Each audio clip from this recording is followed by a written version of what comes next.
석유 한 방울 없는 나라가 세계 시장을 뒤흔들었다고요? 코웃음이 나오는군요. 이 한마디가 하버드 케네디 스쿨 포럼, 중국, 미국, 유럽 200명의 학자들을 웃게 했습니다. 그런데 말입니다.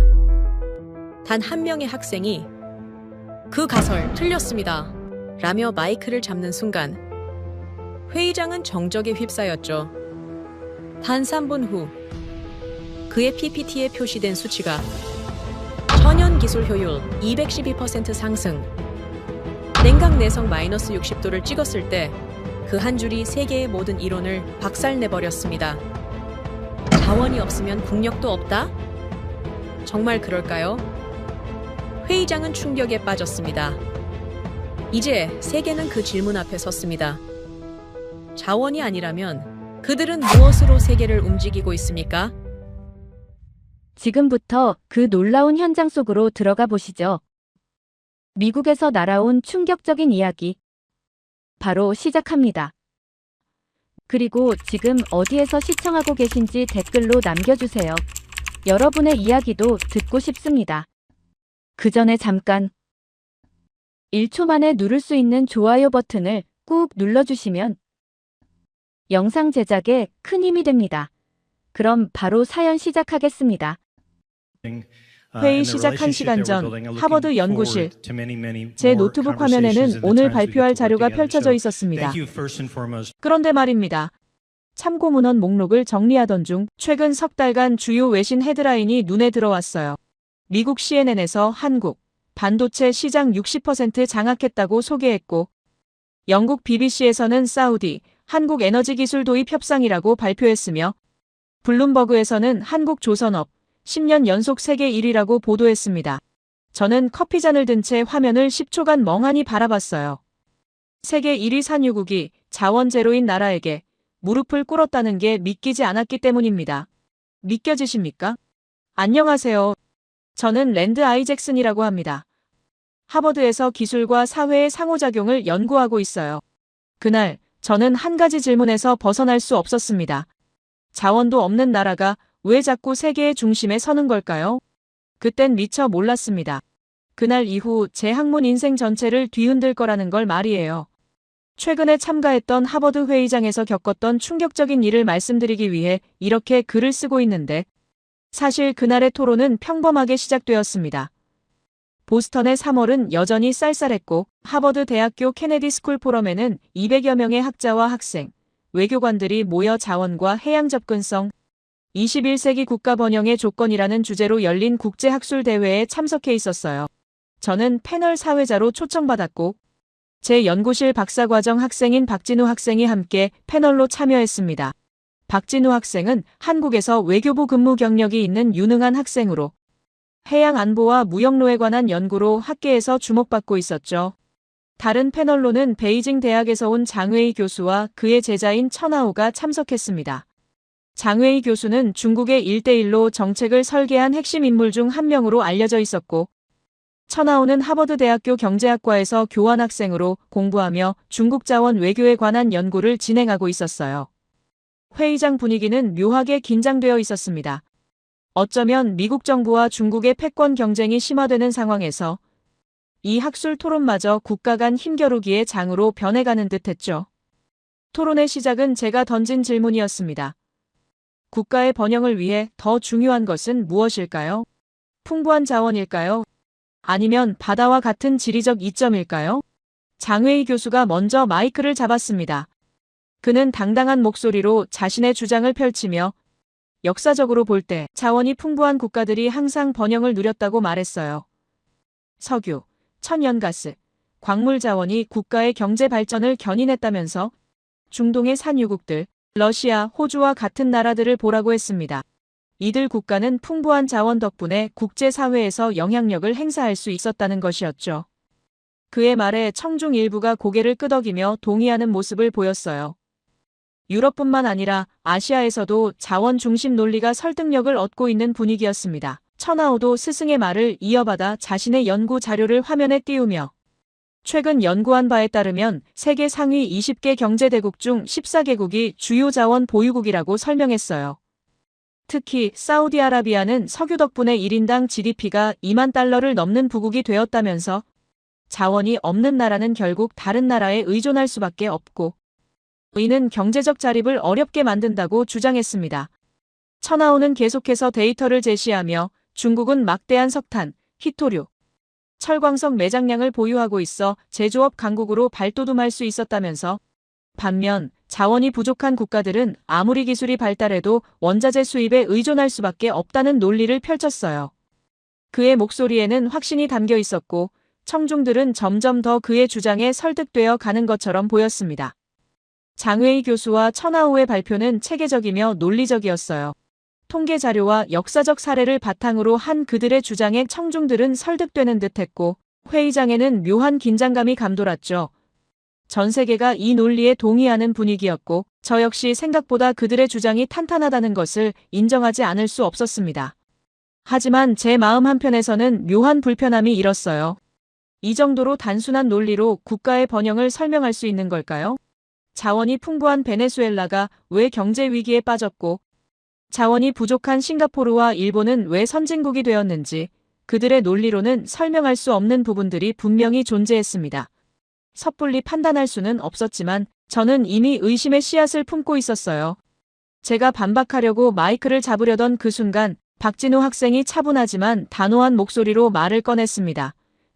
장웨이 교수님과 천하오 학생의 분석에 일부 동의하지만 한 가지 중요한 역사적 사례를 살펴보고 싶다면서 1965년 사우디아라비아와 요르단 사이에 있었던 영토 교환 사례를 언급했어요. 청중들의 시선이 일제히 박진우 학생에게 쏠렸습니다. 저도 호기심 어린 눈빛으로 그를 바라봤죠. 박진우 학생은 파워포인트 화면을 전환하며 계속 설명했습니다. 1965년 8월 10일 요르단은 사우디아라비아에게 7,000제곱킬로미터의 영토를 넘겨주었는데 이 영토는 서울 면적의 약 10배에 달하는 크기였고 후에 이 지역에서 석유가 발견되었다면서 그 대신 요르단은 홍해 연안의 19km 해안선을 얻었다고 말했어요. 화면에는 요르단과 사우디아라비아의 국경선 변화를 보여주는 지도가 선명하게 나타났습니다.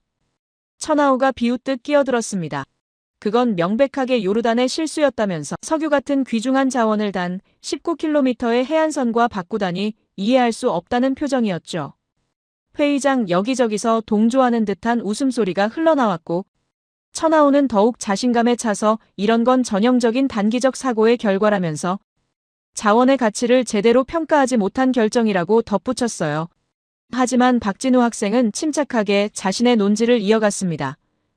표면적으로는 그렇게 보일 수 있지만 흥미로운 점은 오늘날 요르단 사람들이 이 결정을 전혀 후회하지 않는다는 사실이라면서 그들은 왜 석유보다 바다를 선택했는지 물었어요. 그의 목소리에는 확신이 담겨 있었고 저는 그 순간 뭔가 중요한 반전이 올 것 같은 예감이 들었습니다. 회의장이 조용해졌습니다. 박진우 학생이 화면을 넘기자 아카바 항구의 모습이 나타났어요. 현대적인 컨테이너 터미널과 수많은 선박들이 오가는 활기찬 항구의 모습이었습니다. 박진우 학생은 요르단이 이 해안선을 통해 아카바 항을 건설할 수 있었고 이를 통해 내륙국의 운명에서 벗어나 세계와 연결될 수 있었다면서 내륙국은 항상 주변국의 허락 없이는 해상 무역이 불가능한데 몽골을 생각해보면 엄청난 자원을 보유했지만 바다로 나가는 길이 없어 중국과 러시아에 의존할 수밖에 없다고 설명했습니다. 박진우 학생의 분석은 계속되었어요. 요르단은 작은 해안선을 통해 홍해와 인도양으로 나갈 수 있게 되었고 그 결과 아카바 항은 요르단 경제의 생명선이 되었다면서 현재 요르단 수출의 80%, 수입의 65%가 이 항구를 통해 이루어지고 있다고 밝혔습니다. 화면에는 아카바 항을 통한 연간 물동량과 경제적 가치를 보여주는 그래프가 나타났고 그 수치는 정말 놀라웠어요. 장웨이 교수가 못마땅한 표정으로 질문했습니다. 그래도 요르단은 여전히 중동에서 가난한 국가가 아니냐면서 반면 석유를 보유한 사우디아라비아는 G20 회원국이 되었다고 반박했죠. 그의 목소리에는 여전히 자신감이 넘쳤고 청중들도 다시 고개를 끄덕이기 시작했습니다. 박진우 학생은 순간 말문이 막힌 듯했고 회의장 분위기가 다시 중국 측으로 기울어지는 것 같았어요. 그때 저는 모두를 위해 이 토론이 더 깊이 있게 진행되어야 한다고 생각하며 개입했습니다. 장웨이 교수님, 단기적인 부와 장기적인 지속 가능성은 다른 문제라면서 석유는 언젠가 고갈되겠지만 바다는 영원히 존재한다고 말했어요. 요르단은 석유 대신 무역로를 선택함으로써 미래를 내다본 것이라고 덧붙였습니다. 바로 이 말이 회의장의 분위기를 발칵 뒤집어 놓은 발언이었습니다. 장웨이 교수의 얼굴이 붉어졌고 쳐나오는 노트북을 3개 덮으며 불만을 표시했어요. 잘 들리지 않았지만 쳐나오가 뭔가 중얼거리는 소리가 들렸고 그것은 분명 불쾌함을 드러내는 말이었습니다. 장웨이 교수가 날카롭게 반박했습니다. 교수님, 현실을 직시해야 한다면서 현대 세계에서 자원은 국가의 힘이라고 강조했어요. 사우디아라비아는 석유 덕분에 세계 정치에서 중요한 위치를 차지했고 요르단은 작은 해안선이 있다고 해서 국제적 위치가 향상되었냐고 물었습니다. 그의 질문은 날카로웠고 저도 잠시 생각할 시간이 필요했어요. 하지만 박진우 학생이 다시 마이크를 잡으며 한국의 사례를 말씀드려도 될까요? 라고 조심스럽게 물었습니다. 장웨이 교수는 한국 이야기가 나오자 약간 당황한 기색이 역력했지만 어쩔 수 없이 고개를 끄덕였죠. 저 역시 이렇게까지 토론이 한국으로 집중될 줄은 몰랐고 내심 궁금증이 일었습니다. 박진우 학생은 한국은 천연 자원이 거의 없는 나라라면서 석유 한 방울 나지 않고 주요 광물 자원도 부족하다고 설명했어요. 1960년대 한국의 1인당 GDP는 불과 $100 정도였다면서 하지만 오늘날 한국은 세계 12위권의 경제대국이 되었다고 말했습니다. 어떻게 가능했을까요? 그것은 바로 바다 덕분이라는 것이었죠. 박진우 학생의 설명이 이어졌습니다. 한국은 삼면이 바다로 둘러싸여 해양 접근성이 뛰어나고 이를 최대한 활용하여 수출 주도형 경제 성장을 이뤘다면서 한국의 무역은 거의 전적으로 해상을 통해 이루어진다고 했어요. 정확히 말하면 수출입 물동량의 99.6%가 해상을 통해 운송된다는 것이었습니다. 천하우가 비웃듯 말했습니다. 그렇다면 한국은 바다가 없었으면 아무것도 아니었다는 뜻이라면서 결국 자원이 없으니 바다에 의존할 수밖에 없었던 것이라고 조롱했어요. 회의장 여기저기서 웃음소리가 들렸고 저는 박진우 학생이 어떻게 대응할지 주목했습니다. 박진우 학생은 이 도발에 동요하지 않고 차분히 대답했습니다. 그렇게 볼 수도 있지만 중요한 점은 한국이 자원 부족이라는 한계를 오히려 기회로 삼았다는 것이라면서 자원에 의존하는 대신 인적 자원과 해양 접근성을 활용하여 지속 가능한 성장 모델을 만들어냈다고 설명했어요. 그의 목소리에는 한국인으로서의 자부심이 확실하게 담겨 있었습니다. 저는 박진우 학생의 설명에 고개를 끄덕이며 보충 설명을 했습니다. 사실 경제학에서는 자원의 저주라는 개념이 있다면서 자원이 풍부한 국가들이 오히려 장기적인 경제 성장에 실패하는 현상을 말하는 것이라고 설명했어요. 반면 자원이 부족한 국가들은 혁신과 인적 자본 발전에 집중하게 되어 지속 가능한 성장을 이룰 수 있다면서 한국이 바로 그 대표적인 사례라고 덧붙였습니다. 그 순간 제 머릿속에 숨겨진 기억 하나가 떠올랐어요. 몇 년 전 런던에서 열린 국제에너지회의에서 들었던 놀라운 발표가 생각난 것이었습니다. 당시 영국의 한 에너지 분석가가 한국의 희한한 능력에 대해 언급했던 내용이었죠. 석유 한 방울 생산하지 못하는 나라가 어떻게 세계 항공유 시장에 혁명을 일으킬 수 있었는지에 대한 이야기였습니다. 저는 잠시 말을 멈추고 기억을 더듬었어요.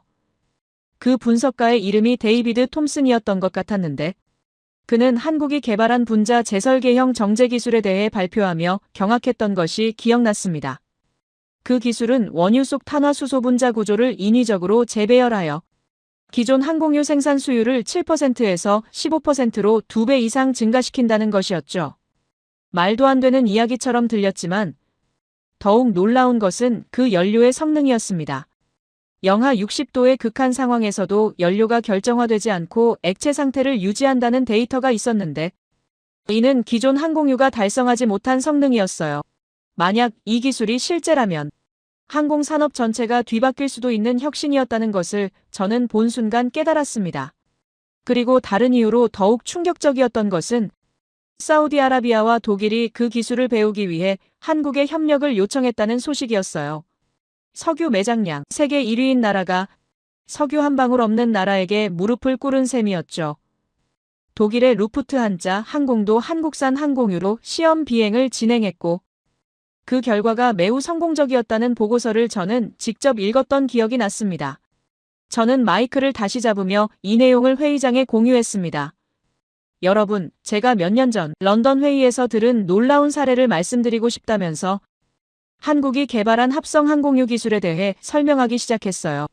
이 기술은 단순히 효율성을 높인 것이 아니라 완전히 새로운 패러다임을 제시한 것이라면서 자원이 없는 나라가 오히려 자원을 가진 나라들보다 더 뛰어난 기술을 개발해낸 것이라고 강조했습니다. 회의장이 갑자기 조용해졌어요. 청중들은 제 말에 집중하며 놀라움을 감추지 못했고 장웨이 교수와 천하오의 얼굴도 굳어졌습니다. 저는 계속해서 설명했어요. 이 기술로 인해 한국은 세계를 이끄는 인류 에너지 기술 국가로 인정받게 되었고 사우디아라비아는 자국의 석유를 더 효율적으로 정제하기 위해 한국의 기술 협력을 요청했다면서 이것이 바로 자원보다 기술이 중요한 시대가 되었다는 증거라고 말했습니다. 박진우 학생이 제 말을 이어받았습니다. 교수님 말씀이 맞다면서 한국은 조선 산업에서도 세계를 이끄는 위치에 있다고 덧붙였어요. 현대중공업, 삼성중공업, 대우조선해양과 같은 한국 조선소들은 세계 시장의 40% 이상을 점유하고 있으며 특히 LNG 운반선 시장에서는 세계 발주량의 70% 이상을 한국이 수주하고 있다고 설명했습니다.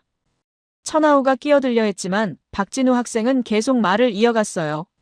또한 한국은 세계 최고 수준의 항만 인프라를 갖추고 있다면서 부산항은 세계에서 가장 효율적인 항만 중 하나로 컨테이너 처리 속도가 매우 빠르며 최첨단 자동화 시스템을 갖추고 있다고 말했습니다.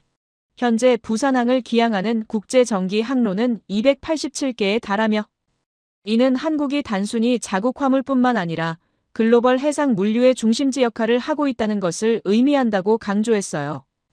저는 그 순간 깨달았습니다. 한국의 성공은 단순히 운이 좋았거나 외부의 도움 덕분이 아니라 철저한 전략과 끊임없는 노력의 결과였다는 것을요. 자원이 없다는 한계를 오히려 혁신의 동력으로 삼아 바다라는 지리적 이점을 최대한 활용한 것이었습니다. 그리고 그 과정에서 기술 개발에 집중하여 오늘날 자원을 가진 나라들조차 한국의 기술을 배우러 오는 상황이 된 것이죠. 장웨이 교수가 여전히 불만스러운 표정으로 말했습니다. 그래도 중국은 자원도 풍부하고 해안선도 길다면서 우리가 지금 세계 제2경제대국이 된 이유도 그런 지리적, 자원적 이점을 잘 활용했기 때문이라고 반박했어요. 천하오도 스승의 말에 맞장구를 치며 중국은 자원과 바다 모두를 갖추었기에 보다 완벽한 강대국 모델을 보여줄 수 있다면서 한국과 같은 작은 나라들이 부득이하게 선택한 전략을 찬양할 필요는 없다고 말했습니다. 이 말에 박진우 학생의 표정이 굳어졌고 저도 마음이 불편해졌어요. 중국 측의 논리는 강대국 중심주의적 사고를 바탕으로 하고 있었고 이는 제가 학자로서 견지해온 가치관과 상충되는 것이었습니다. 하지만 저는 침착함을 유지하며 장웨이 교수님, 규모와 자원이 전부는 아니라고 말했어요. 중요한 것은 그것을 어떻게 활용하느냐이며 지속 가능한 발전을 위해서는 단순한 자원 의존보다는 기술과 혁신이 더 중요하다고 강조했습니다. 회의장 분위기가 미묘하게 변하기 시작했어요. 처음에는 중국 측의 자원 중심 논리에 설득되었던 청중들이 이제는 한국의 사례와 기술 혁신에 더 관심을 보이기 시작했습니다. 저는 이렇게 토론이 전개될 줄은 몰랐고 제 자신도 점점 더 한국의 위대함에 감화되어 가고 있다는 것을 느꼈어요. 박진우 학생이 마지막으로 강조했습니다. 한국의 성공은 자원이 없어서가 아니라 자원이 없기 때문에 가능했다면서 자원에 의존하지 않고 사람과 기술에 투자한 결과가 오늘날의 한국을 만들었다고 말했어요. 그리고 이것이 바로 21세기의 국가 번영을 위한 진정한 조건이라고 덧붙였습니다. 저는 그 순간 제가 지난 20년간 믿어왔던 것들이 흔들리는 것을 느꼈습니다. 자원이 국력이라는 단순한 공식은 한국이라는 예외 앞에서 무너지고 있었어요. 아니, 어쩌면 한국은 예외가 아니라 새로운 기준이었을지도 모른다는 생각이 들었습니다. 저는 파헤쳐보지 않았던 진실을 파헤쳐야 할 필요성을 느꼈고 그날 회의가 끝난 후 저는 한국에 대해 더 깊이 연구하기로 마음먹었습니다. 회의장은 여전히 긴장된 분위기였지만 이제는 중국 측이 아니라 한국에 대한 호기심으로 가득 차 있었어요. 청중들은 박진우 학생에게 질문을 쏟아내기 시작했고 장웨이 교수와 천하오는 불편한 표정으로 자리에 앉아 있었습니다. 저는 사회자로서 토론을 정리하며 생각했어요. 오늘 이 토론은 단순한 학술적 논쟁을 넘어서 21세기 국가 번영에 대한 새로운 패러다임을 제시한 역사적인 순간이 될 것이라고 말이죠. 토론이 잠시 소강 상태에 접어들었을 때 청중석에서 한 손이 올라왔습니다. 동남아시아에서 온 젊은 학자였는데 그가 던진 질문은 회의장의 분위기를 다시 한번 긴장시켰어요. 중국이 남중국해를 군사적으로 통제하게 된다면 한국과 같은 나라들의 해상 무역로는 어떻게 될 것 같습니까? 바다가 있어도 그것을 자유롭게 이용할 수 없다면 바다의 가치는 사라지는 것이 아닌가요? 이 질문은 날카로웠고 저는 박진우 학생이 어떻게 대응할지 주목했습니다. 천하오가 기다렸다는 듯이 끼어들었습니다. 애초에 바다는 힘이 있는 나라가 지배하는 것이라면서 비교 대상으로 역사를 보면 영국이 해양을 지배했고 미국 입장에서는 태평양을 관리해왔으며 이제 중국이 남중국해에서 정당한 권리를 행사하는 것이라고 주장했어요. 그의 목소리에는 확신이 담겨 있었고 장웨이 교수도 고개를 끄덕이며 동조하는 모습이었습니다. 박진우 학생이 차분하게 마이크를 잡았습니다. 천하오 학생의 말씀에는 중요한 오류가 있다면서 바다는 어느 한 국가의 소유물이 아니라 국제 공유제라고 강조했어요. 유엔 해양법 협약에 따르면 공해에서의 항행의 자유는 모든 국가에 보장된 권리이며 남중국해는 중국만의 바다가 아니라 국제수역이라고 명백하게 반박했습니다. 그런데 말입니다. 박진우 학생은 여기서 멈추지 않고 한국의 구체적인 사례를 제시하기 시작했어요. 한국은 바다를 단순히 이용만 하는 것이 아니라 바다를 지키는 나라라면서 부산항의 데이터를 화면에 띄웠습니다.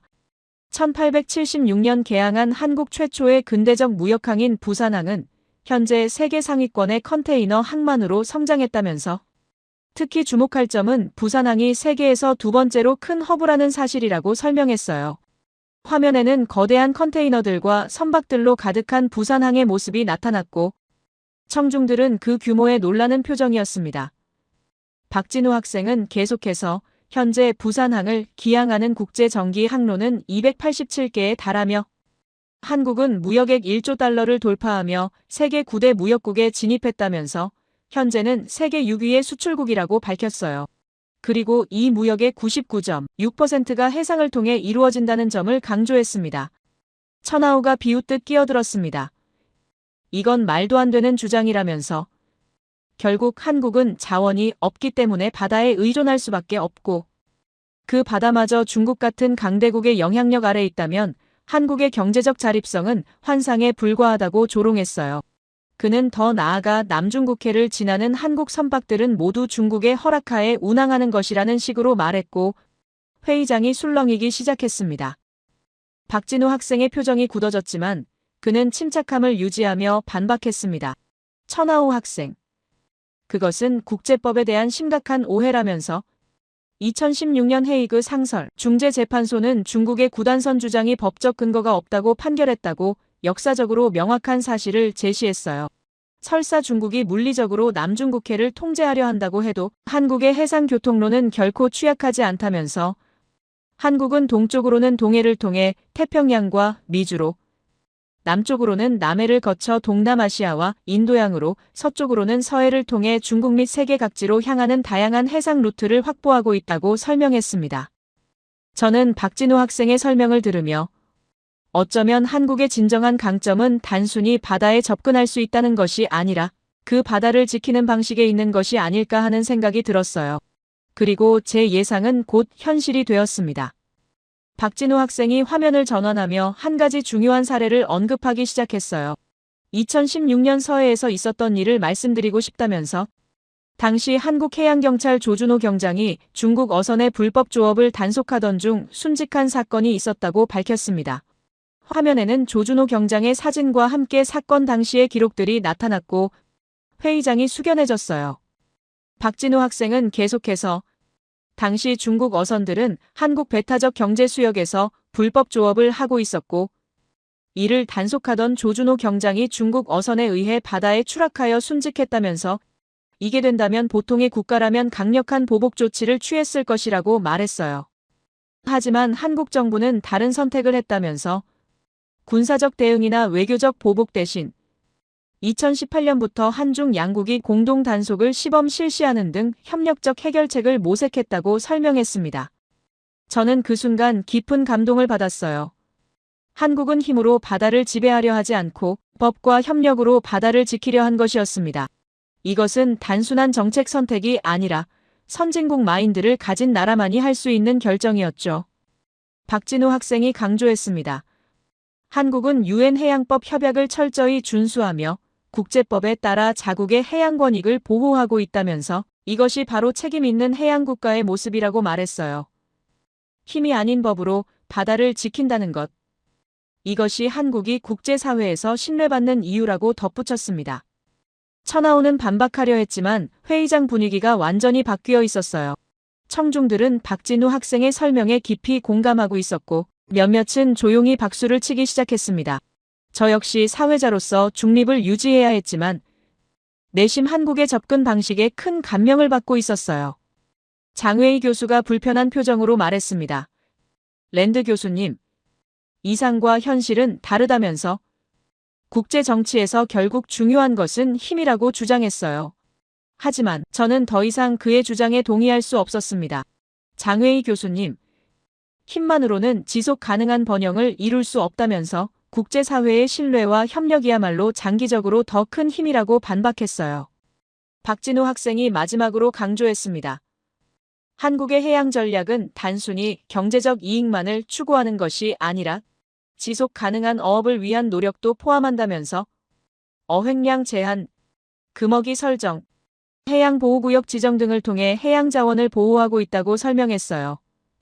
반면 일부 국가들의 무분별한 남획으로 인해 서해의 어족 자원이 심각하게 감소하고 있으며 한국 어민들은 생계의 위협을 받고 있다면서 그럼에도 불구하고 한국은 법적 테두리 안에서 문제를 해결하려 노력하고 있다고 말했습니다.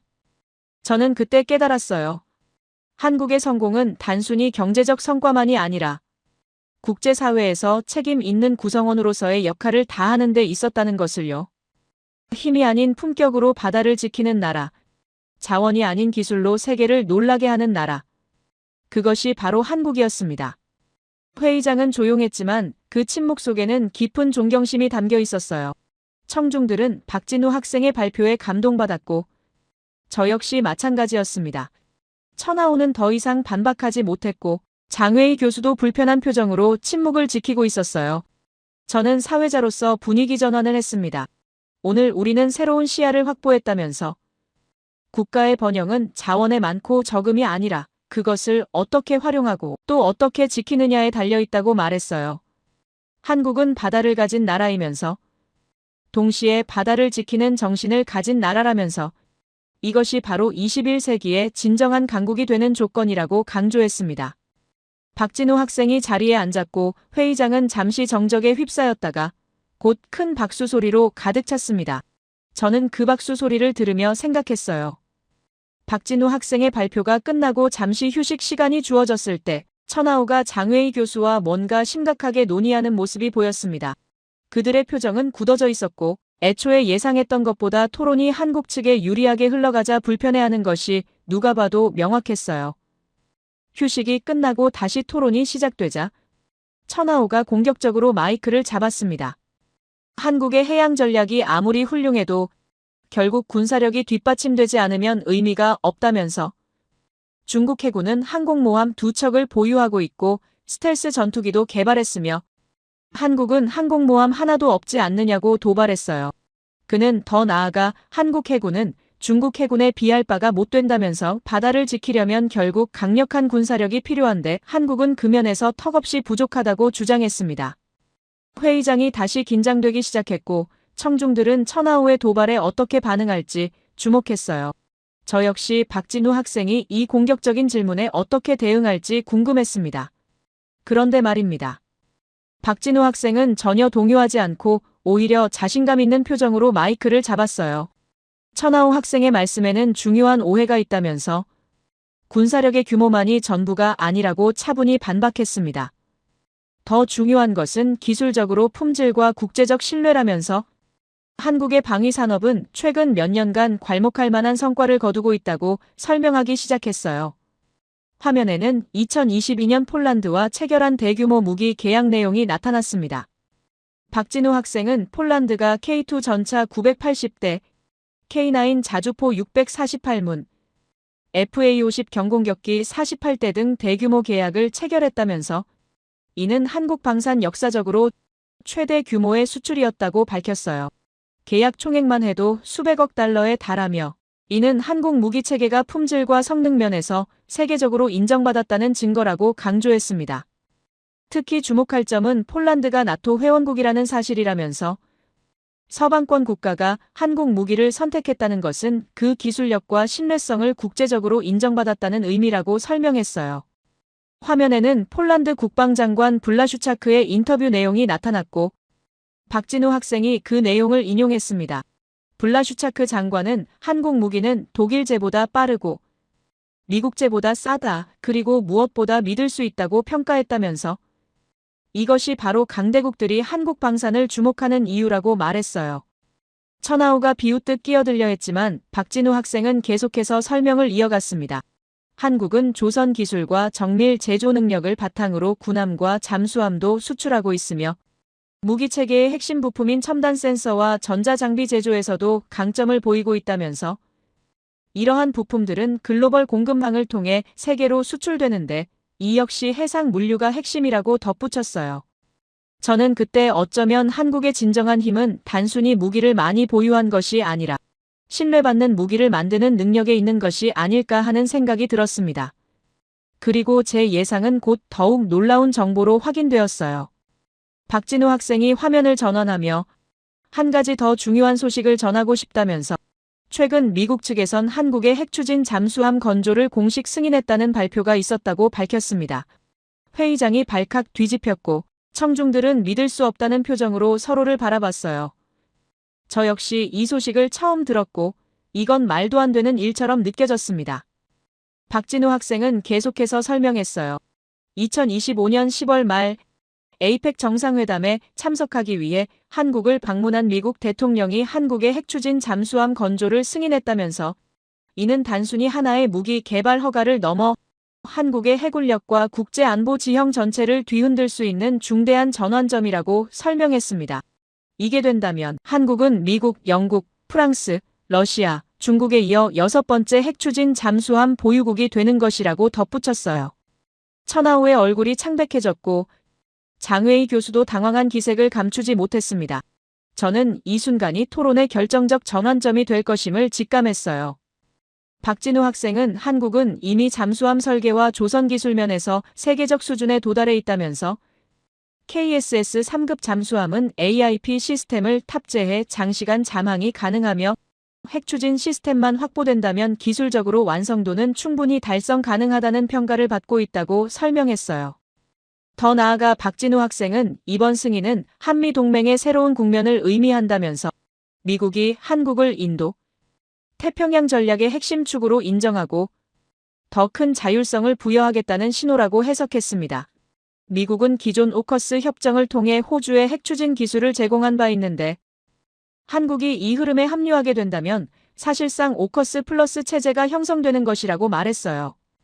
저는 박진우 학생의 설명을 들으며 한국이 더 이상 단순한 방어적 국가가 아니라는 것을 깨달았습니다. 이제 한국은 스스로 안보를 설계하고 책임질 수 있는 인류 국가로 성장했으며 지정학 리스크가 높아지는 동북아시아에서 균형자 역할을 할 수 있는 역량을 갖추게 된 것이었어요. 천하우가 마지막으로 반박하려 했습니다.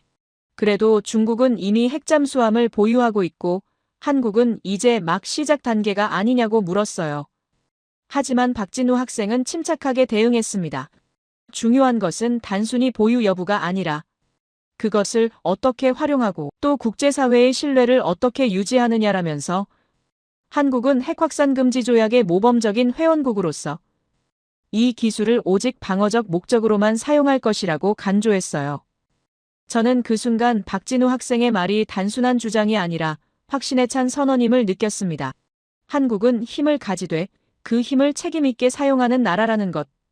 이것이 바로 한국이 국제사회에서 신뢰받는 이유였어요. 회의장은 다시 한번 박수 소리로 가득 찼고 이번에는 천하우도 더 이상 반박하지 못했습니다. 장웨이 교수는 불편한 표정으로 고개를 숙였고 저는 사회자로서 이 토론이 단순한 힘의 논리를 넘어서 품격의 논리로 승화되었음을 선언했어요. 한국은 군사력을 키우되 그것을 평화와 협력을 위해 사용하는 나라라면서 이것이 바로 21세기 진정한 강국의 모습이라고 말했습니다. 박진우 학생이 마지막으로 강조했습니다. 한국의 방위력 강화는 공격적 의도가 아니라 억제력 강화를 위한 전략적 선택이라면서 핵잠수함은 적의 움직임을 감시하고 유사시 신속하게 대응할 수 있는 능력을 제공하며 따라서 이는 방어적 목적에 기반한 기술적으로 진전이라고 설명했어요. 한국은 이제 스스로를 지킬 수 있는 나라가 되었으며 동시에 지역 평화에 기여할 수 있는 책임 있는 국가로 성장했다고 덧붙였습니다. 저는 그때 깨달았어요. 한국의 진정한 힘은 무기의 수나 규모가 아니라 그 무기를 만드는 기술력과 그것을 사용하는 철학에 있다는 것을요. 힘과 품격을 동시에 갖춘 나라, 그것이 바로 한국이었습니다. 핵잠수함 승인 발표 이후 회의장 분위기는 완전히 달라져 있었습니다. 천하오는 더 이상 입을 열지 않았고 청중들은 박진우 학생의 다음 말을 기다리고 있었어요. 하지만 장웨이 교수는 쉽게 물러서지 않았습니다. 그는 정중히 손을 들어 발언권을 요청했고 저는 사회자로서 그에게 기회를 주었어요. 장웨이 교수가 말했습니다. 한국의 기술력과 전략은 인정하지만 근본적인 질문이 남아있다면서 한국은 자원이 없는 나라가 아니냐고 물었어요. 석유도 없고 광물도 부족하며 영토도 작은데 어떻게 이런 성과를 낼 수 있었는지 직접 설명해달라고 요청했습니다. 이것은 단순한 호기심이 아니라 중국의 자원 중심 전략에 대한 방어였어요. 박진우 학생은 잠시 미소를 지으며 교수님께서 가장 중요한 질문을 하셨다면서 바로 그 점이 오늘 제가 전하고 싶었던 핵심이라고 답했습니다. 화면이 전환되며 세 가지 문장이 나타났고 회의장은 충격적인 진실을 마주하게 되었어요. 첫 번째 문장이 떠올랐습니다. 리튬 한 톨 나지 않는 나라가 세계 배터리 시장 2위를 차지하고 있다는 내용이었어요. 박진우 학생은 한국에는 리튬 광산이 하나도 없지만 LG에너지솔루션과 삼성 SDI는 전 세계 전기차 배터리 시장에서 누구도 넘볼 수 없는 기술력을 보여주고 있다면서 비록 원료는 수입하지만 그것을 가공하고 혁신하는 능력에서는 세계 최고라고 설명했습니다. 두 번째 문장이 나타났어요.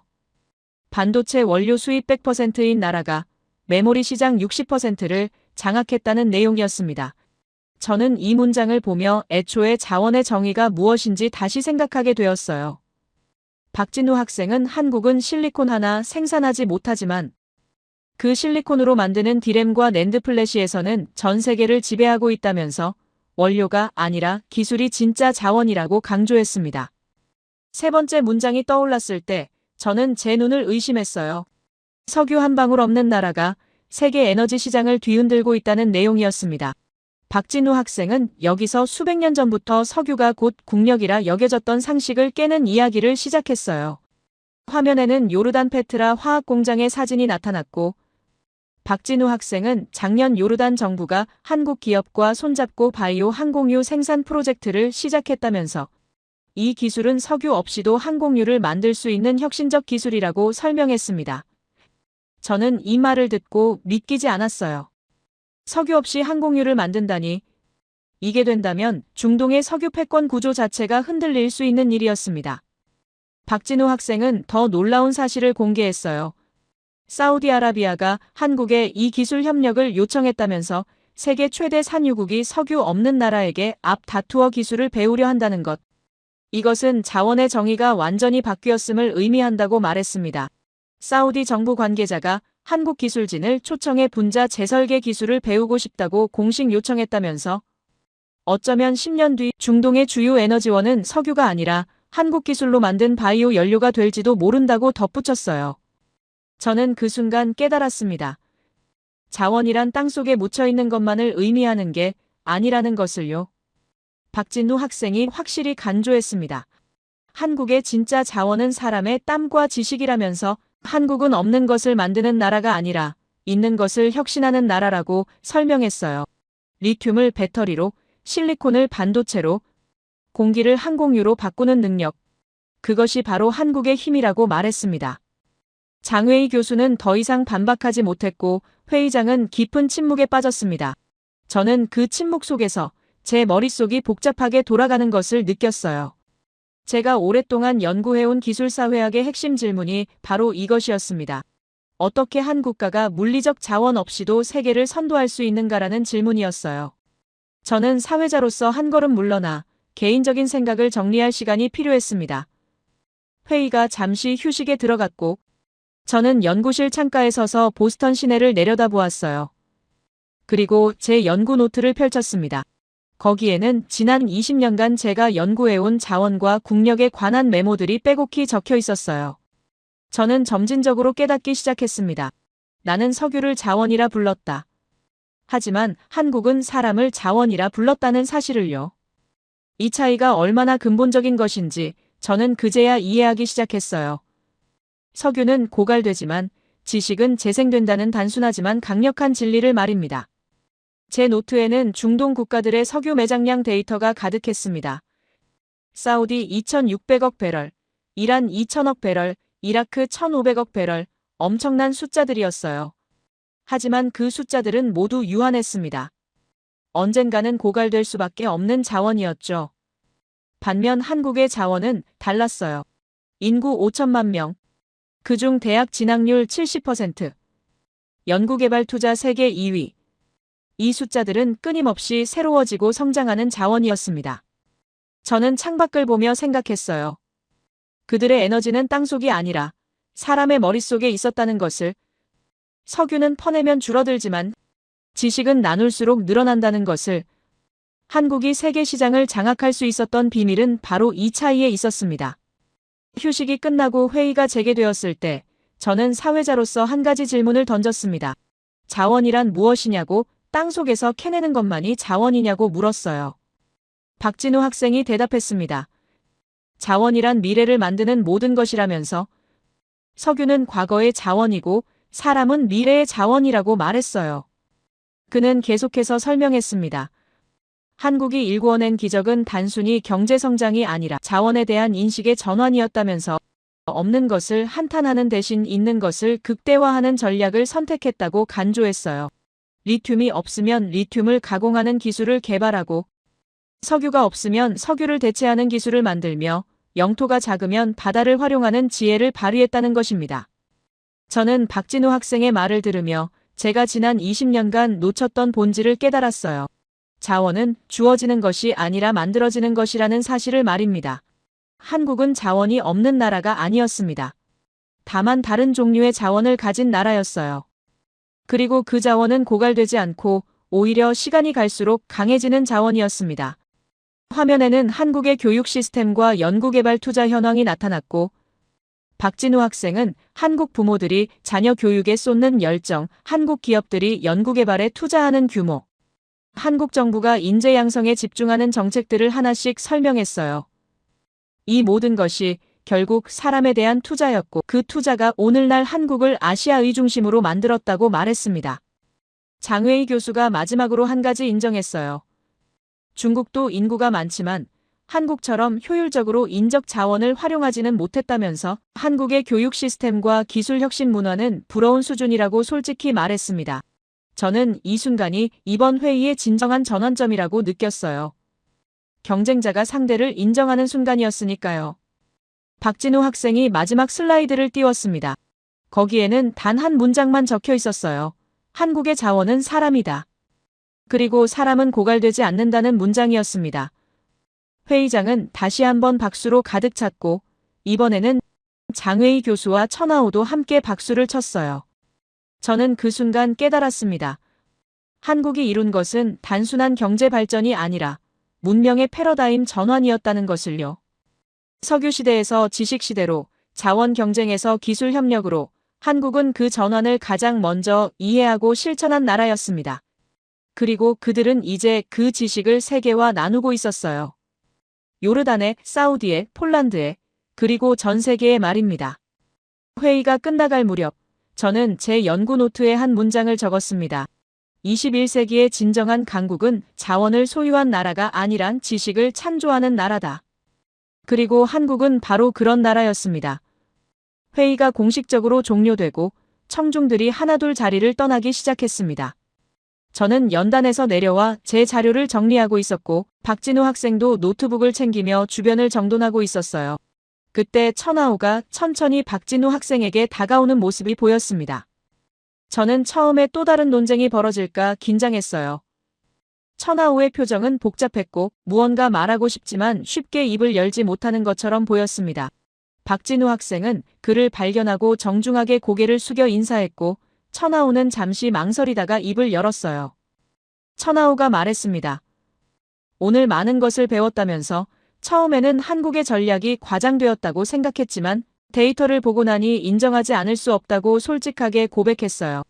특히 핵잠수함 승인 소식은 격분을 느낄 만큼 충격적이었다면서 한국이 이렇게까지 국제사회에서 신뢰를 얻고 있는지 몰랐다고 말했습니다. 박진우 학생은 겸손하게 답했어요.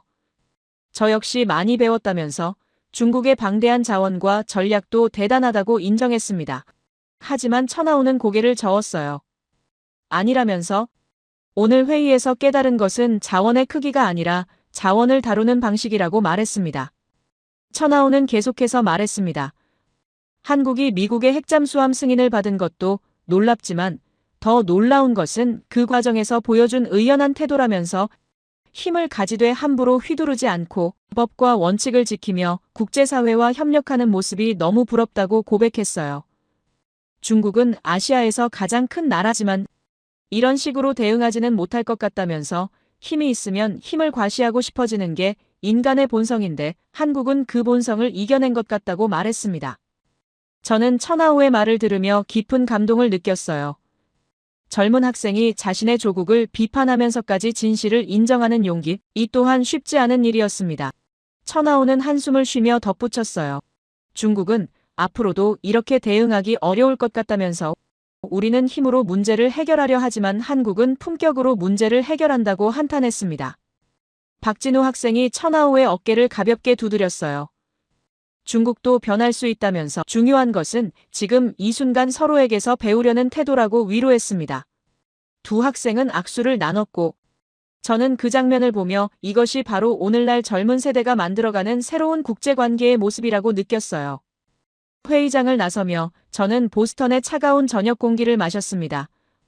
하버드 캠퍼스는 여전히 고요했고 붉은 벽돌 건물들은 수백 년의 역사를 품고 서 있었어요. 저는 천천히 걸으며 오늘 하루를 되새겼습니다. 저는 기술이 세상을 움직인다고 믿었습니다.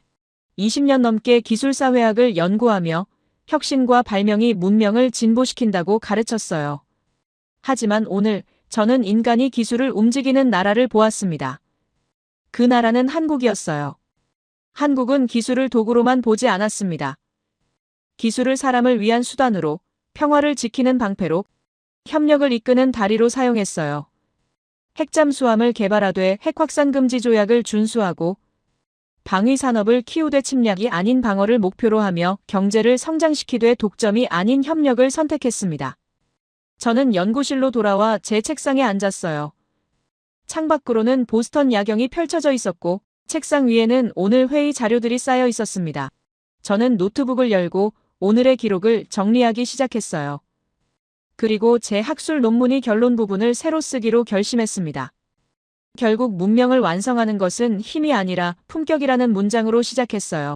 21세기 국제 질서에서 진정한 강국은 더 이상 영토의 크기나 군사력의 규모로 결정되지 않는다면서 오히려 그 나라가 얼마나 책임감 있게 행동하고 얼마나 투명하게 소통하며 얼마나 협력적으로 문제를 해결하는가로 평가된다고 썼습니다. 한국은 바로 그런 나라였어요. 자원이 없다는 한계를 기술로 극복하고 영토가 작다는 약점을 전략으로 보완하며 역사적 상처를 품격으로 승화시킨 나라였습니다. 저는 오늘 그들이 보여준 것이 단순한 국가 전략이 아니라 새로운 문명의 기준이라고 확신했어요. 미국 또한 한국을 주목하는 이유가 바로 이것이라고 생각했습니다. 힘만 있는 동맹은 위험하지만 힘과 품격을 겸비한 동맹은 신뢰할 수 있으니까요. 한국은 미국에게 안정적인 파트너이자 동북아시아의 균형자이며 국제사회의 모범적 구성원이었습니다. 저는 키보드를 두드리며 계속 썼어요. 한국의 성공은 우연이 아니라 선택의 결과라고, 그들은 쉬운 길 대신 옳은 길을 선택했고 당장의 이익 대신 장기적 신뢰를 선택했으며 독점 대신 협력을 선택했다고 기록했습니다. 그리고 그 선택들이 모두를 위해 더 나은 세상을 만들고 있다고 덧붙였어요. 창밖으로 보이는 보스턴 불빛들이 하나둘 꺼져가고 있었습니다. 저는 마지막 문장을 쓰기 위해 잠시 멈췄어요. 무엇이 한국을 특별하게 만드는지 한 문장으로 정리하고 싶었습니다. 그리고 저는 이렇게 썼습니다. 한국은 없는 것을 탓하지 않고 있는 것을 키웠으며 강함을 과시하지 않고 의연함을 보여줬고 승리를 위해 싸우지 않고 평화를 위해 준비했다고. 이것이 바로 21세기 문명 국가의 모습이라고 결론지었습니다. 저는 파일을 저장하고 노트북을 닫았어요. 오늘 하루가 제 인생에서 가장 중요한 학술적 전환점이 될 것 같다는 예감이 들었습니다. 저는 이제 단순히 기술을 연구하는 학자가 아니라 인간이 기술을 어떻게 사용해야 하는지를 고민하는 학자가 되어야 한다고 느꼈어요. 그리고 그 답을 저는 오늘 한국에게서 배웠습니다. 기술은 힘이 아니라 책임이며 발전은 속도가 아니라 방향이고 문명은 크기가 아니라 품격으로 완성된다는 것을요. 연구실 문을 천천히 잠그는 그 순간 저는 문득 내일 아침 제일 먼저 해야 할 일이 무엇인지 또렷이 떠올렸습니다. 바로 박진우 학생에게 메일을 보내 아시아에서 펼쳐지고 있는 한국의 특별한 사례를 더욱 깊이 탐구하고 싶다는 뜻을 전하는 것이었고, 가능하다면 서울을 직접 방문해 사람들의 생생한 목소리를 듣고 싶다는 바람을 담아 전하고 싶었습니다. 그때 제 가슴 한편을 스쳐간 감정은 하나의 충격이었습니다. 마치 오래된 사유의 지층이 발칵 뒤집히는 듯한 흔들림이었고, 저는 그 흔들림을 곧 한편의 통찰로 이해하게 되었지요. 왜냐하면 한국이라는 나라는 자원이 없어도 지혜를 길어올리고 작은 영토에서도 커다란 가능성을 움켜쥐며 역사의 경랑 속에서도 흔들리지 않는 품격을 잃지 않았기 때문입니다. 결국 그들은 오늘날 세계가 바라보아야 할 방향을 보여주고 있었고, 저는 바로 그 사실 앞에 겸손해질 수밖에 없었습니다. 이 길을 걸어온 역사, 지금의 기성세대가 만들어 놓은 축적과 성취는 외국 학자로서의 저에게 이미 수많은 연구와 토론의 근원지가 되어 왔습니다. 그 한 걸음 한 걸음의 의미가 세월 속에 묻힌 것이 아니라 오히려 세계 무대에서 더욱 선명하게 빛나고 있다는 점에서 저는 종종 마음이 뜨거워지곤 합니다. 오늘 저는 오랫동안 잊지 못할 깨달음을 얻었습니다. 제가 단순히 회의를 주재한 것이 아니라 어느 거대한 장면, 즉 이 시대가 변화하는 결절점을 직접 목격한 것이라는 사실 말입니다. 그리고 그 장면의 중심에는 제가 지금껏 연구해온 그 나라 바로 한국이 있었습니다. 한국이 만들어낸 성취와 온유함, 결단력과 배려심, 그리고 역사를 꿰뚫는 지혜는 외부인의 눈에 더욱 도드라지게 보이곤 합니다. 이 또한 한국을 오랫동안 지켜온 세대가 일구어낸 정신적 기반 위에서 가능해진 흐름이었지요. 스스로에게 말했습니다. 오늘 나는 또 하나의 역사를 보았다. 그리고 그 역사 속에는 한국이 있었다. 그 말은 제 안에서 울림을 남기며 천천히 가라앉았고 새로운 질문들을 떠올리게 했습니다. 어쩌면 한국의 저력은 경제적 수치나 기술적 성취만으로 설명할 수 있는 것이 아닐지도 모릅니다. 그것은 세대에서 세대로 이어지는 조용한 의지, 가족과 공동체를 향한 애정, 역경 속에서 서로를 부축하던 나날들.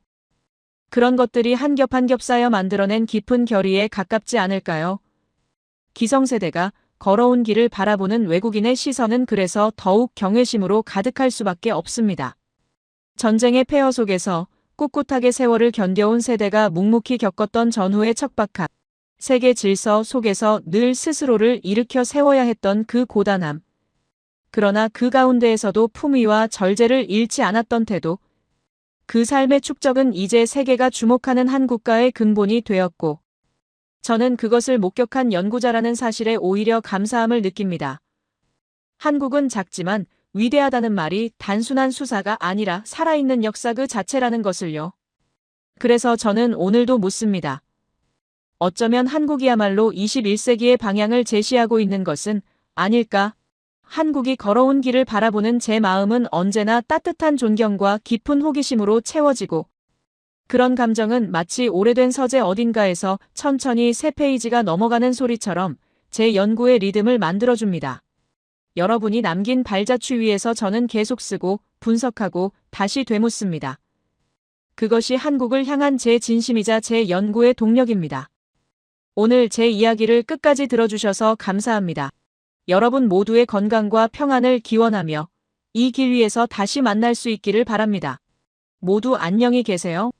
오늘의 사연 어떻게 들으셨나요? 긴 시간 흐름을 따라가다 보면 어느 한 장면에서 멈추게 됩니다. 사람들이 사실이라고 믿어온 것들, 강대국들이 당연하다고 말해온 주장들, 그리고 그 앞에서 묵묵히 자신의 연구와 진실로 대응해온 한 나라의 저력 말입니다. 이 이야기의 핵심은 어쩌면 누가 더 크고 강한가가 아니라 누가 더 오래, 더 깊이, 더 진심으로 지켜왔는가가 아닐까 싶습니다. 누구도 알아주지 않을 때 묵묵히 쌓아온 노력, 남들이 뒤틀어도 흔들리지 않는 기록, 시간이 지나도 변하지 않는 사실. 그런 것들이 결국 진실을 이기게 만드는 힘이겠죠. 그리고 한편으로는 작은 나라라고 무시하던 사람들이 정작 간과한 건 기술이든 문자든 그 뒤에 있는 철학과 사람을 보면 답이 보인다는 점이 아닐까 싶습니다. 그 철학을 지켜온 사람들, 눈앞의 이익보다 옳음을 선택해온 역사. 그게 결국 때가 되면 스스로 빛을 내는구나 하는 생각도 들었고요. 하지만 말입니다. 이번 사연이 끝났다고 해서 진실을 둘러싼 싸움도 끝난 건 아닐 겁니다. 기록을 지우려는 손길도, 역사를 흔들려는 시도도 앞으로 계속될 테니까요. 그럴수록 더 많은 사람들이 진실을 알고, 기억하고, 이야기해야겠죠. 이 사연을 들으면서 여러분은 어떤 생각이 드셨나요? 여러분의 생각을 아래 댓글에 남겨주세요. 그리고 감동적인 사연을 주변 사람들과 공유하고 함께 이야기 나눠보세요. 마지막으로 1초밖에 걸리지 않는 구독과 좋아요, 알림 설정은 영상 제작에 큰 힘이 됩니다. 지금까지 감동을 담아 여러분께 진심을 전하는 감동담기였습니다. 오늘 하루도 행복한 하루 보내세요.